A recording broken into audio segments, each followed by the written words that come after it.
Hi friends, welcome to our channel. మీరు చూస్తున్నది Bobby's knowledge channel. నేను చేసిన వీడియోలు మీకు నోటిఫికేషన్గా రావాలి అంటే కింద ఉన్నటువంటి సబ్స్క్రైబ్ బటన్పై ప్రెస్ చేసి అలాగే బెల్ ఐకాన్పై ప్రెస్ చేసినట్లయితే నేను చేసినటువంటి వీడియోస్ మీకు ఎప్పటికప్పుడు అప్డేట్ అవ్వడం అనేది జరుగుతుంది. డైరెక్ట్ ఇప్పుడు మొదటి సమ్ చూద్దామండి. ఏంటి? 9 divided by open bracket 8 bracket 6 minus 2 into 1/2 ని సూక్ష్మీకరించుము. దీన్ని సూక్ష్మీకరించమని చూడండి. మనం సాధారణంగా చూసినట్లయితే సమ్ తీసుకుందాం. 9 divided by open bracket 8 minus bracket minus 2 into 1/2. దీన్ని సూక్ష్మీకరించమన్నప్పుడు ఏం చేసుకుంటూ రావాలండి? లోపల ఉన్నటువంటి బ్రాకెట్స్ మనం క్లోజ్ చేసుకుంటూ రావాలి. చూస్తే 9 divided by 8 minus 6 minus 2 into 2 అంటే 2 క్యాన్సిల్ అయిపోతే 1. ఓకేనా? Next 9 divided by bracket 8 minus 6 minus 1 అంటే ఈ బ్రాకెట్స్ ఓపెన్ చేసి -1 కింద రాసేస్తాను. ఇప్పుడు 9 divided by open bracket 8 minus 6 minus 1 అంటే 5. ఓకే, అర్థమవుతుంది కదా? నెక్స్ట్ 9 డివైడెడ్ బై 8 మైనస్ ఈ బ్రాకెట్స్ ఓపెన్ చేస్తాం, చేస్తే ఇలా వస్తుంది. నెక్స్ట్ 9 డివైడెడ్ బై బ్రాకెట్లో 3 అంటే 8 మైనస్ 5 ఎంత అండి? 3. ఇప్పుడు 9 డివైడెడ్ బై 3 అంటే 3. ఎలా అండి? 9/3 is equal to 3. Next some చూద్దాం. ఈ వీడియో నాకు చాలా ఉపయోగపడింది. దీనివల్ల మంచి ఉపయోగం ఉంది. అలాగే ఇలాంటి వీడియోస్ మరిన్ని ఈయన చేయాలి అని మీకు అనిపిస్తే మీరు కనుక మనకి ఆర్థిక పరంగా సహకరించాలి అనుకుంటే ఇదే నా ఫోన్పే నెంబర్. మీరు ఎవరైనా సహాయం చేయాలని అనుకుంటే ఈ ఫోన్పే నెంబర్కి ఫోన్పే చేయండి. అది మీకు ఈ వీడియోస్ ఉపయోగం ఉంది అని అనుకుంటేనే, మీకు మనస్ఫూర్తిగా చేయాలని అనిపిస్తేనే. Okay, thank you.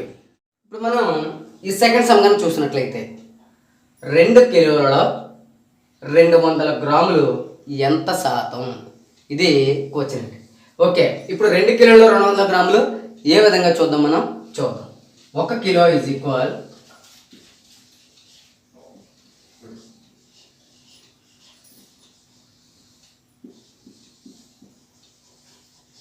ఓకేనా? నెక్స్ట్ 2 కిలోలు ఈజ్ ఈక్వల్ టు 2000 గ్రాములు. మనకు క్వశ్చన్ ఏమి అడిగాడండి? 2 కిలోలలో 200 గ్రాములు ఎంత శాతం అని అడిగాడు. అదే రాస్తాం. 2 కిలోలలో 200 గ్రాములు శాతం.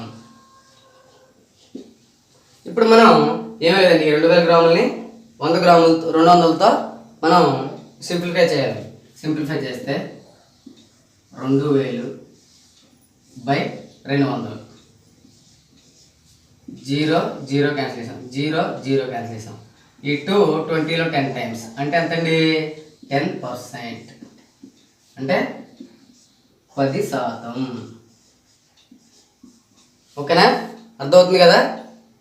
నెక్స్ట్ సమ్ చూద్దాం. ఇప్పుడు థర్డ్ లెక్క చూద్దాం. థర్డ్ లెక్క చూసినట్లయితే 2 సంఖ్యల మొత్తం 36.75. రెండవ దానికంటే మొదటి సంఖ్య 3 రెట్లు అయినప్పుడు పెద్ద సంఖ్య ఏది? ఆ పెద్ద సంఖ్య ఏదైనా మనకి చూసారండి. ఇప్పుడు చూద్దాం. మనకి 2 సంఖ్యలు మొత్తం ఉన్నాడండి. ఆ 2 సంఖ్యలు ఏంటో చూద్దాం. మొదటి సంఖ్య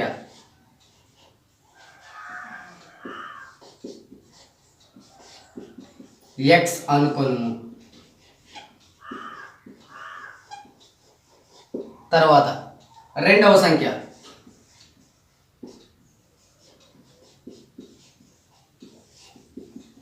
y అనుకొను.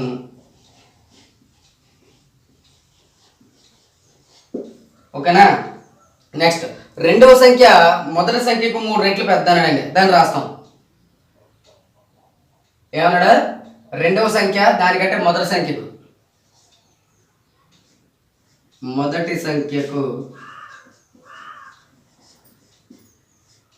రెండవ సంఖ్య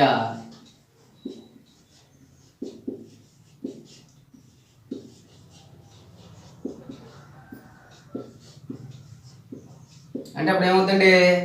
y is equal to 3x. అదొకటంటే రెండవ సంఖ్యకి మొదటి సంఖ్య 3 రెట్లు పెద్ద అంటే 3 ఇంటూ ఎక్స్. ఇప్పుడు మనం మళ్ళీ రాస్తాం రెండు సంఖ్యలు మొత్తం.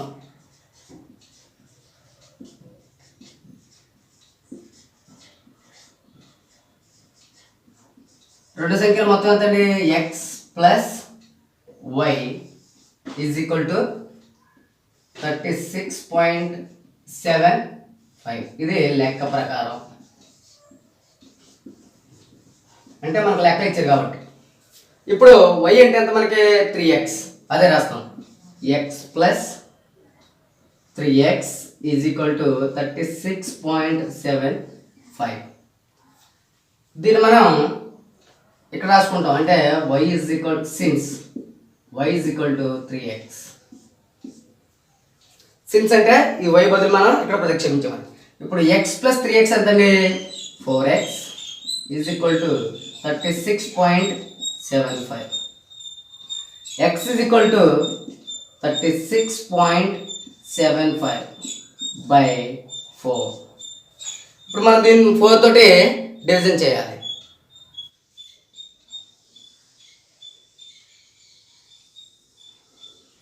ఇప్పుడు x is equal to 36.75 by 4. ఇక్కడ మనకి పాయింట్ ఉంది, ఎలాగైనా చేయవచ్చు, లేకపోతే మీరు అలాగే డివైడ్ చేయండి. ఇక్కడ చేస్తే 36.75 పాయింట్, దీన్ని మనం 4తో డివిజన్ చేస్తే 4 9s are 9 4s are 36 0.7. చూసారా? పాయింట్ ఉంది కాబట్టి ఇక్కడ మనం పాయింట్ తీసుకున్నాం. 7 1 4s are 4 3.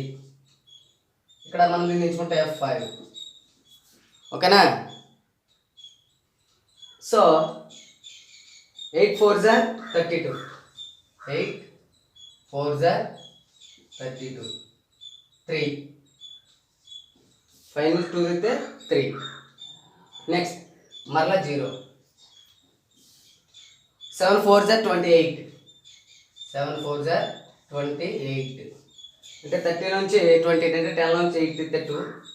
ఇక్కడ 0, మళ్ళీ 0 పెట్టుకుంటాం. అంటే 20 అంటే 5 5 4s are 20. అంటే మనకి ఇక్కడ ఎంత వచ్చిందండి?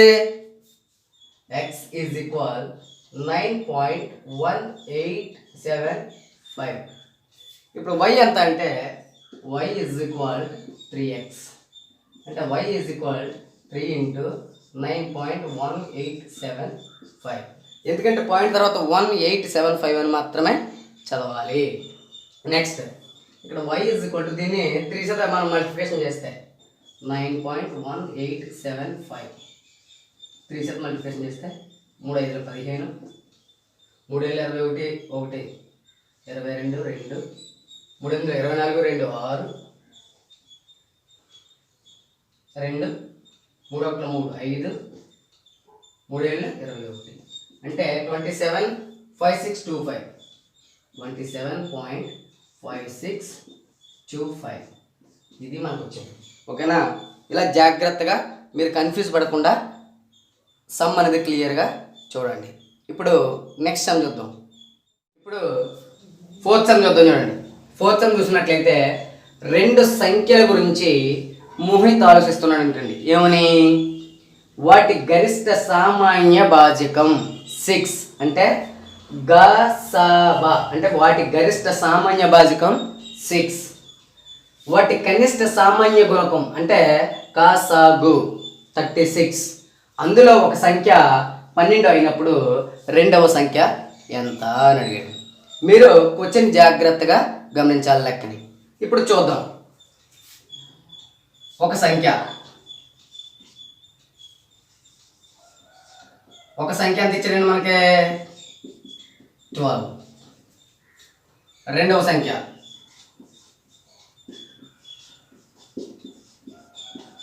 ఎంత ఇచ్చాడు మనకి? తెలుసా? తెలియదు. మరి దాన్ని ఏమనుకుంటాం? వై అనుకున్నాము. ఓకేనా? నెక్స్ట్ ఇప్పుడు ఏమన్నాడు? ఆ రెండు సంఖ్యల యొక్క గాసాబా ఇచ్చాడు మనకి. గాసాబా ఇచ్చాడు, కాసాబా ఇచ్చాడు. అదే రాస్తాం. ఇప్పుడు 12, ఒక సంఖ్య 12, రెండోది వై. వైల యొక్క గాసాబా ఎంతండి? 6. ఓకేనా? మనకి అక్కడ లెక్కలు ఇచ్చారు కదా. నెక్స్ట్ 12 ఇంటూ వైల యొక్క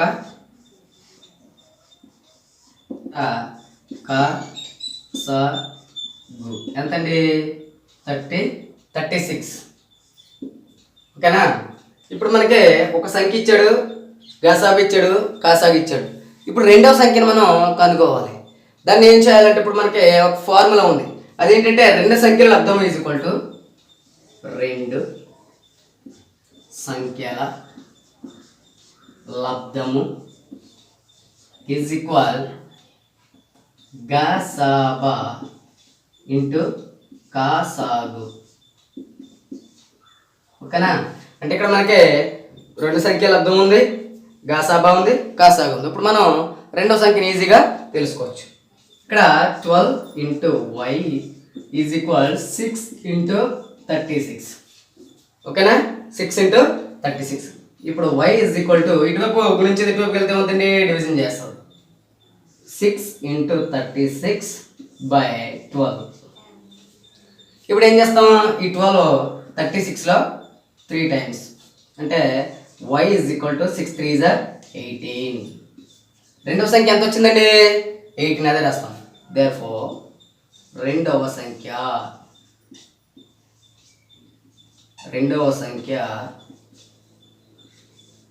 is equal to y is equal to 18. ఓకేనా? కాబట్టి క్లియర్గా మీరు గమనించండి.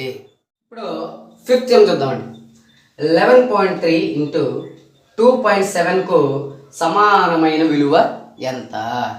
ఇదేంటంటే క్వశ్చన్ చెప్తే చాలా సింపుల్గా ఉంది. ఇక్కడేమో 11.3 ఇచ్చి 2.7 ఇచ్చాడు. సమానమైన విలువ అంతా మేము ఎక్కడి నుంచి తేమో అంటే మీరు చాలా జాగ్రత్తగా గమనించాలి. ఇక్కడ క్వశ్చనే డిఫరెంట్గా అడుగుతూ ఉంటాడు. ఇక్కడ 11.3 ఇంటూ 2.7 సూక్ష్మీకరించండి అంటాడు. లేకపోతే దాని సమానమైన విలువ అంటే మనం సూక్ష్మీకరిస్తే ఎంత వస్తుందో అదే రాస్తాం. ఓకేనా? చూడండి. 11.3 ఇంటూ 2.7 ఏం లేదు, మల్టిప్లికేషన్ చేస్తారంతే. అంటే మల్టిప్లికేషన్ చేస్తే ఇక్కడ చూడండి 113 ఇంటూ 2 7. మీరు పాయింట్స్ ఎలా చేసుకొని చూపిస్తా.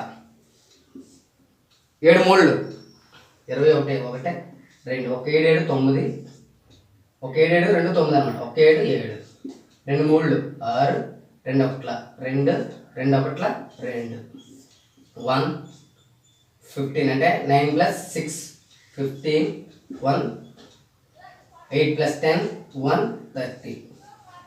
ఇక్కడ పాయింట్స్ ఏంటి మరి అంటే ఇక్కడ ఒక పాయింట్, ఇక్కడ ఒక పాయింట్. అంటే పాయింట్ తర్వాత ఎన్ని ఉన్నాయండి? 2 1 2 అంటే ఇక్కడ. అంటే ఒక కరెక్ట్ ఆన్సర్ ఏమవుతుంది? 13.51. ఓకేనా? ఇప్పుడు రాస్తారు 11.3 ఇంటూ 2.7కు సమానమైన విలువ ఈజ్ ఈక్వల్ టు 30.51. ఓకేనా? ఇలాగ మీరు కంగారు పడకండి. క్వశ్చన్ చూసి ఏం తెలియదు ఏం చేయాలని కాకుండా దాన్ని జాగ్రత్తగా ఆన్సర్ మీరు గమనిస్తే ఆన్సర్ అనేది ఈజీగానే ఉంటుంది. నెక్స్ట్ టైం చూద్దాం. మనకి ఈ క్రింది సంఖ్యల మొత్తాన్ని కనుగొనండి అన్నాడు. ఎన్ని ఇచ్చాడు మనకి? 21 22 23 24 25 26 27 28 29 30 ఇచ్చాడు. ఇప్పుడు మనం మీరు బాగా గమనిస్తే 21 + 22 plus 23 plus 24 plus 25 plus 26 plus 27 plus 28 plus 29 plus 30. ఇప్పుడు మనం యాడ్ చేసుకుంటే ఉందని కామన్ చేసుకుంటే వెళ్ళిపోతాయి. సేమ్ ఇదే రాసుకుంటాం. 21 22 23 24 అంటే తక్కువ ఉన్నాయి కాబట్టి, ఎక్కువ ఉంటే ఫార్ములా చేద్దాం. 25 26 27 28 29 30. 1 2 3 3 3 6 6 4 10 15 21 21 7 28 28 36 45 5 4 4 to the 6 8 10 10 plus 2 12 12 plus 2 14 16 18 20 22 and 25. ఎంతండి మొత్తం? 255. కరెక్ట్ ఆన్సర్ ఎంతండి? 255. ఓకేనా? నెక్స్ట్ సమ్ చూద్దాం. ఇప్పుడు మనం చూసినట్లయితే 7th 25 అంశాలు కలిగిన 5/6 భిన్న శాతం ఎంత అని. మీరు ఇక్కడ లాజిక్గా గమనిస్తే ఇక్కడ రాస్తాం సాధన. ఏమన్నాడు? 25 అంశాలు కలిగిన 5/6 భిన్నము అంటే దీనికి ఏమీ లేదండి, మనకి ఇక్కడ 5 ఉంది కాబట్టి పైన 25 వచ్చేలా చూడాలి. అంటే ఇక్కడ మీరు గమనిస్తే 5/6ని పైన కింద ఒకే గుణకం చేత చేయాలి. 5 × 5 అంటే 5 5 = 25, 5 6 = 30. కరెక్ట్ ఆన్సర్ ఎంతండి? 25/30. ఇలా కొన్ని ఈజీ ఉంటాయి, కొన్ని డిఫికల్ట్ ఉంటాయి, ఇవన్నీ మీరు గమనించాలి. నెక్స్ట్ సమ్ చూద్దాం. ఓకే, సమ్ ఇచ్చారంటే A = 3.02, B = 2.2 మరియు C = 1.04 అయినా క్రింది చిత్రపటంలో పరిధి ఎంత? అంటే ఇక్కడ మనకి వాల్యూస్ ఇచ్చాడు, తర్వాత సింబల్స్ ఇచ్చాడు. ఇట్లా విలియన్ మార్క్ ఇక్కడ ఇచ్చారు కాబట్టి ఇందులో ప్రతిక్షేపించి ఆన్సర్ అనేది మనం చేయాలి. ఇప్పుడు సాధన చూస్తే A = 3.02, B = 2.2, C = 1.04. ఇక్కడ రాస్తాం చిత్రపటంలోని పరిధి రాసుకుంటే అన్నీ యాడ్ చేసుకుంటామండి. 4 + A + 18 + B + 5C + 6 - C అంటే లాస్ట్కి మైనస్ వచ్చేదా మనం రాసుకున్నాం. ఇప్పుడు రాస్తే 4 + A అంటే ఎంతండి? 3.02 + 18 + B అంటే ఎంతండి? 2.2 + 5 × C అంటే 1.04 + 6 - 1.04. ఇప్పుడు ఇక్కడ ఇంటూ ఉంది కాబట్టి దీన్ని చేసేస్తాం ముందు. 4 + 3.0 + 18 + 2.2 + ఇక్కడ మనం 5 మల్టిప్లికేషన్ చేస్తే 1.04ని 5 మల్టిప్లికేషన్ చేస్తే 5 4 = 20 0 2 5 0 0 + 2 0.15 = 5 అంటే 5.20 + 6 - 1.04. ఇప్పుడు మనం అన్నీ యాడ్ చేస్తే మీరు ఈజీగా కావాలంటే ముందు ప్లస్లో ఏవైతే ఉన్నాయో అన్నీ యాడ్ చేసేయండి. ప్లస్లో ఏమేమి ఉన్నాయి? 4 18 6 18 + 6 + 4 చేస్తే ఎంతండి? 18 10 18 1 28 28 + 3.02 + 2.2 + 5.2 - 1.4. ఇప్పుడు ఈ మూడు కౌంట్ చేద్దాం. 3.02 2.2 5.20 2 4 ఇటు 2 2 4 5 + 5 10 అంటే 10.42 ఇక్కడ రాసుకుంటాం 28 + 10.42 మైనస్ 1.04 ఇక్కడ దీన్ని మైనస్ చేద్దాం 1.04 తీసేస్తే 12 నుంచి 4 తీస్తే 8 3 పాయింట్ ఇక్కడ మనకి 10 నుంచి 1 తీస్తే 9 ఇప్పుడు రాస్తాం 28 + 9.38 దీన్ని ఇక్కడ మళ్ళీ 28 యాడ్ చేస్తాం 8 3 9 + 8 7 1 2 3 అంటే 37.38 ఓకేనా ఇలా కూడా మనం చేయొచ్చు ఇప్పుడు నెక్స్ట్ సమ్ చూద్దాం 9th సమ్ చూద్దాం ఒక దీర్ఘచతురస్ర గది పొడవు 20 మీటర్ల 16 సెంటీమీటర్లు వెడల్పు 15 మీటర్ల 60 సెంటీమీటర్లు ఒక గది ఉన్నట్టండి మొత్తం గదిని నింపడానికి చతురస్ర బండలు ఎన్ని కావాలి అంటే అలా బండలు పేర్చడానికి ఎన్ని బండలు కావాలని మనల్ని ఇక్కడ అడుగుతున్నాడు ఇప్పుడు మనం ఎలా కనుక్కోవాలని చూస్తే రాస్తామండి దీర్ఘచతురస్ర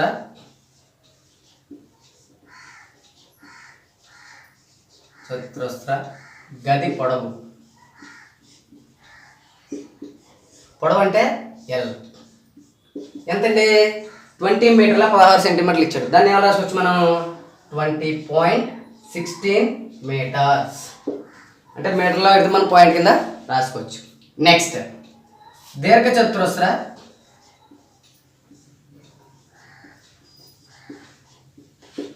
గది వెడల్పు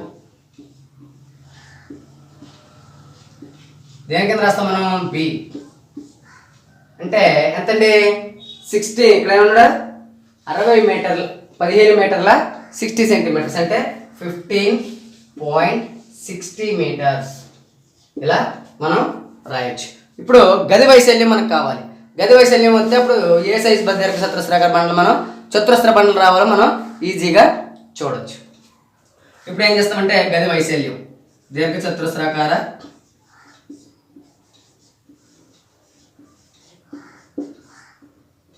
గది వైశాల్యం ఫార్ములా ఏంటండి L × B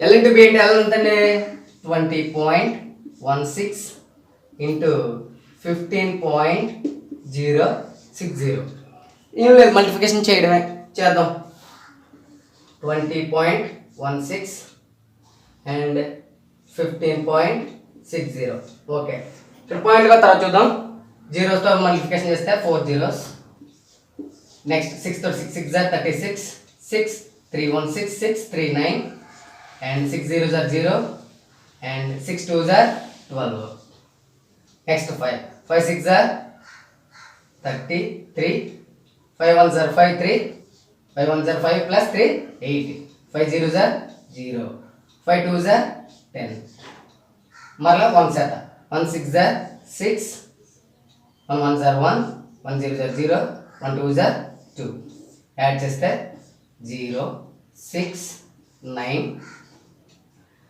8 plus 4 14 1 4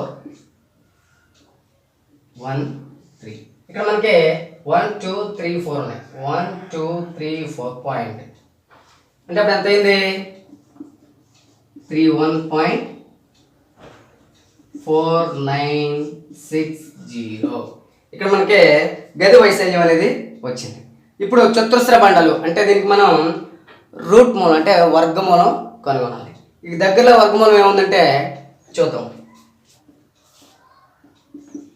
314 ఇక్కడ మనకి 314కి 18 18 సార్ 18 × 18 అదవుతుందా వర్గమూలం 18 18 సార్ ఎంత చూడండి 8 8 సార్ 64 4 6 1 8 8 6 14 1 8 8 ఒక్కొక్కటి 1 4 2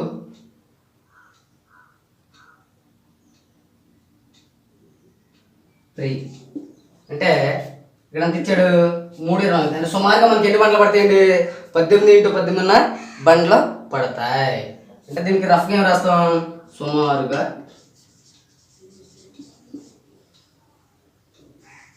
చతురస్రంతో కావలసిన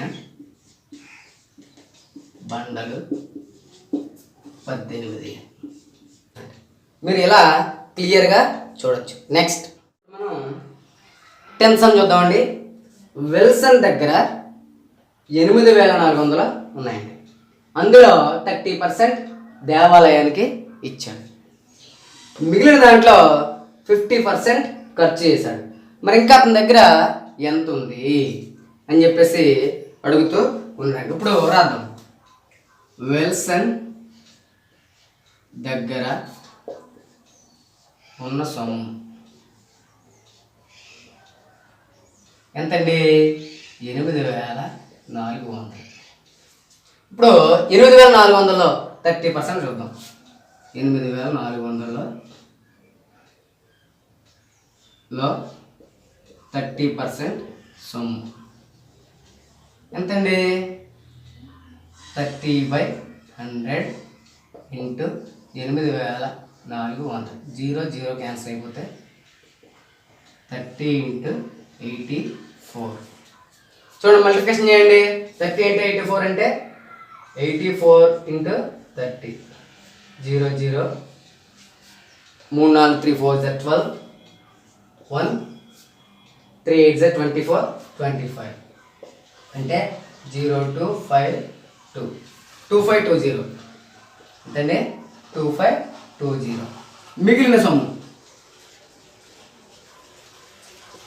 మిగిలిన సొమ్ము ఎంతండి 8400 మైనస్ 2580. ఓకేనా? సబ్ట్రాక్షన్ చేయండి. సబ్ట్రాక్షన్ చేస్తే 8400 మైనస్ 2520 0 8. ఇక్కడ 13 నుంచి 5 తీస్తే అంటే 10 నుంచి 2 తీస్తే 8. 13 నుంచి 5 తీస్తే 8. తర్వాత ఇక్కడ 7 నుంచి 2 తీస్తే 5. అంటే మిగిలిన సొమ్ము ఎంతండి 80. మిగిలిన సొమ్ము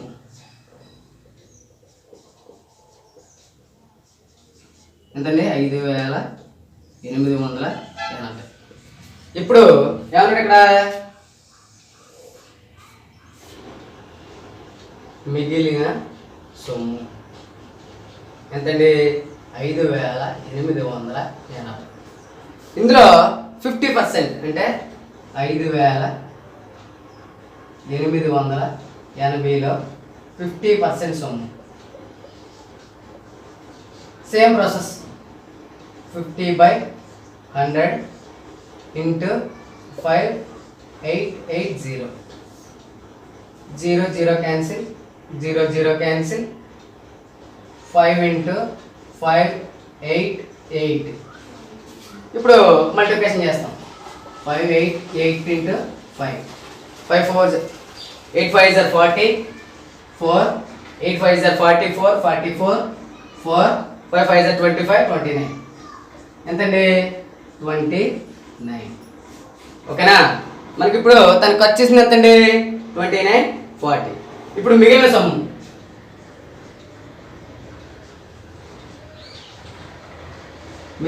ఎంతండి 5880 రూపాయల్లో 2940 తీసేద్దాం. తీసండి 2940 మైనస్ చేస్తే 0 4 18లో 9 తీస్తే 9 2 అంటే 240. మనం మిగిలిన సొమ్ము ఎంతండి 240. అంటే విల్సన్ దగ్గర ఉన్న సొమ్ము